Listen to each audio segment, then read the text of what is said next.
Every technology ultimately becomes both a tool and a weapon. If this is the most powerful technology in the world, shouldn't it have at least as much regulation as a carton of milk?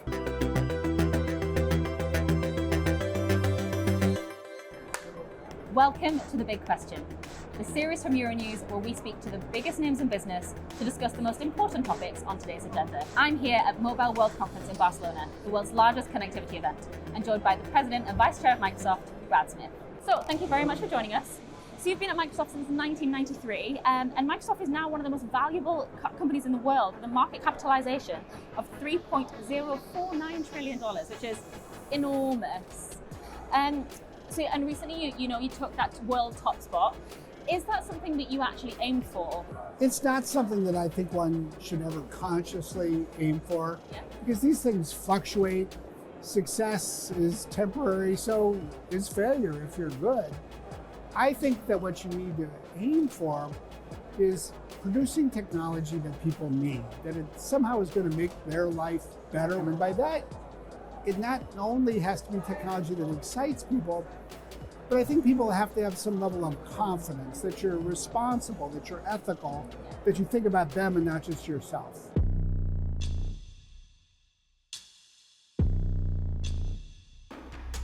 Thinking back to when you first started at Microsoft, if you could go back and talk to 1993 version of yourself, what advancement or what piece of tech that exists now would surprise you or shock you the most?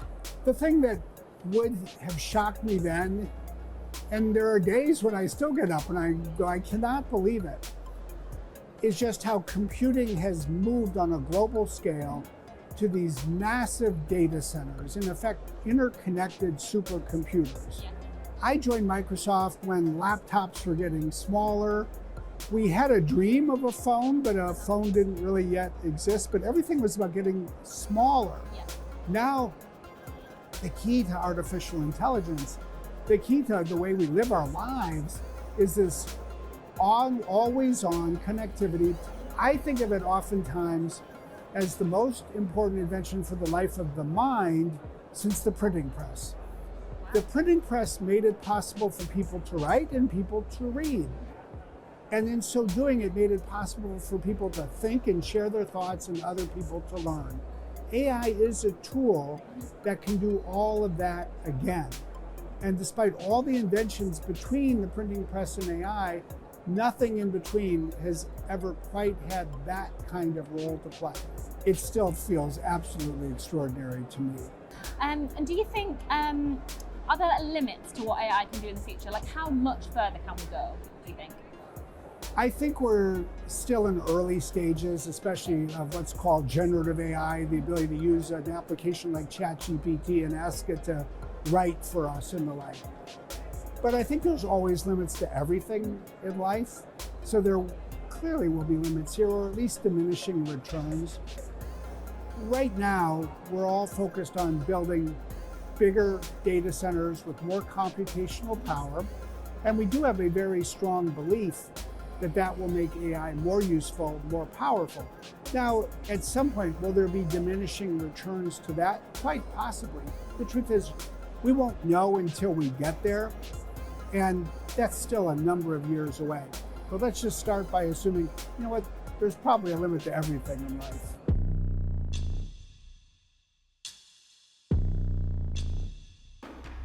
So let's talk a little bit about AI regulation. What are your thoughts on where policy should go? Well, I do think we need laws and regulation, and I find it interesting because sometimes in the tech sector, people look at me or look at Microsoft and they say, what's wrong with you? How can you be in an industry and say that regulation of it is good? And yet we live in a world where we have very healthy markets, we have very dynamic competition, and we live in a world where most products have some level of safety regulation. When you go to the grocery store, you'll see all kinds of milk. You'll see whole milk and skim milk and almond milk and chocolate milk. It's all safe milk. You don't stop and think, is this milk safe? Is that milk safe? Because you know that there are inspections and there are safety standards. If this is the most powerful technology in the world, shouldn't it have at least as much regulation as a carton of milk? I think when you think about it in those terms, you realize that we need to bring together all this market innovation with a floor of safety standards. Yeah. So, and what are your fears if we don't get it right? And I just feel that as the first generation in the history of humanity, we all are, to build machines that frankly can make decisions that have always been reserved for people, we have to get it right. If we get it right, others may come after us and get it wrong, but if we get it wrong, we're just digging a hole that others are going to have to dig their way out of, and that is something we need to avoid. There's two ways we can make a mistake. If we have too little regulation, people build a product before they really think it through. There's a race to the bottom potentially in safety standards. I think that's where we can put people's rights and liberties at risk. If we have regulation that's too heavy-handed, it's impractical. In a place like Europe, it could drive startups out of Europe into another continent like the United States, or it could just slow AI adoption by all of the parts of the economy that need AI to be on their globally competitive edge and be successful.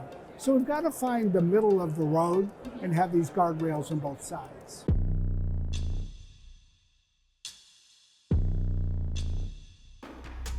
I read something, I think you said in an interview, you were talking about your fear of AI being used for deep fakes and influencing elections. And so let's talk a little bit about the Munich Tech Accord. And obviously that's kind of, maybe, would you say that that's a way of fighting against that fear? Yes, I do think, unfortunately, every technology ultimately becomes both a tool and a weapon. That's the reality. And AI will be a very valuable tool, but there will be people who will weaponize it. One of the ways they will do that is create these so-called deep fakes. It could be a video or an audio that would look like you or sound like you, but it would not be you. And then you think about that in the context of an election. Somebody can put it out about a political candidate, and yet that candidate will have never seen or said anything that people are seeing and hearing. We have to address that. So that's what we did in Munich. 20 companies from the industry came together, and we said we're going to work together to protect the authenticity of content, to detect and remove these deep fakes so they don't deceive consumers, and really invest in education of the public.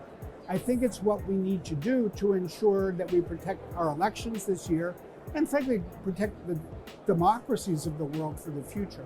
Yeah, absolutely. It's very important. And I like that you said we also really need to work on educating people as well. You know, maybe there's more that we can learn on how we can recognize that it's a fake. Yeah. I think there is no substitute at the end of the day for a well-educated public. Yes. And we have real work to do. How could people possibly be educated about something that's so brand new? So that's part of what we need to do every month this year. So you've just announced the Microsoft's AI Access Principles. Can you explain what this is and kind of why you're doing it? We're investing enormous amounts of money, frankly more than any government on the planet, to build out the AI data centers so that in every country, people can use this technology. We are not just building this for ourselves. We are making it accessible for companies around the world to use so that they can invest in their own AI inventions. If you're open sourcing your AI models, obviously people could use them for negative purposes. And so I guess the big question is, how do we protect against the negative use of AI without inhibiting innovation? I think our purpose is, in this era of time, hopefully to create technology that is going to help the world solve the problems we need to solve, say whether we're talking about climate change or the protection of democracy. And we're also helping the world navigate through a fundamental technological evolution or maybe even revolution, especially when we think about the role of artificial intelligence. The second thing we have to do, and what we are doing, is using AI to detect the harmful uses of AI and to work hard to thwart it or disrupt it. And I think that is equally important, using AI as a defensive shield, even if someone else wants to use it as a sword.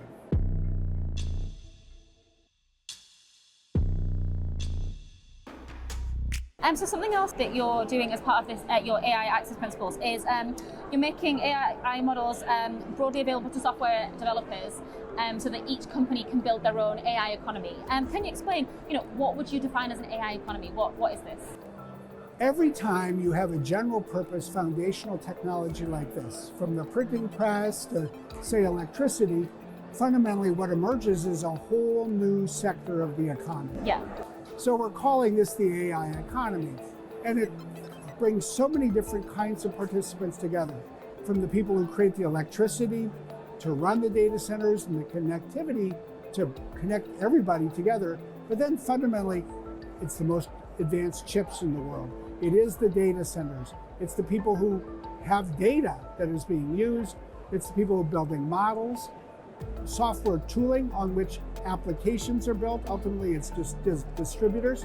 And then it's you, it's me, it's all of us who actually are users of all of this. And in a way that's similar to the printing press, which brought together not just a printing press, but ink and paper and book binders and book publishers and book sellers, so that readers and writers could flourish.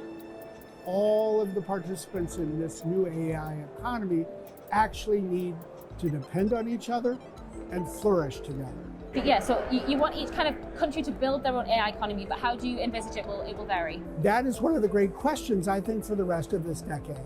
Right now, what we're finding is that countries want this presence. They want the investment, but most importantly, they want AI as a new foundation for their economy. I think some countries will regulate it in different ways. Yeah. I think laws will vary to some degree, reflecting local cultural values. There may be differences in how people think about countries or companies from one country or another. For us, we're doing something that no one did in, say, the age of electricity. There was nobody who tried to build power plants everywhere.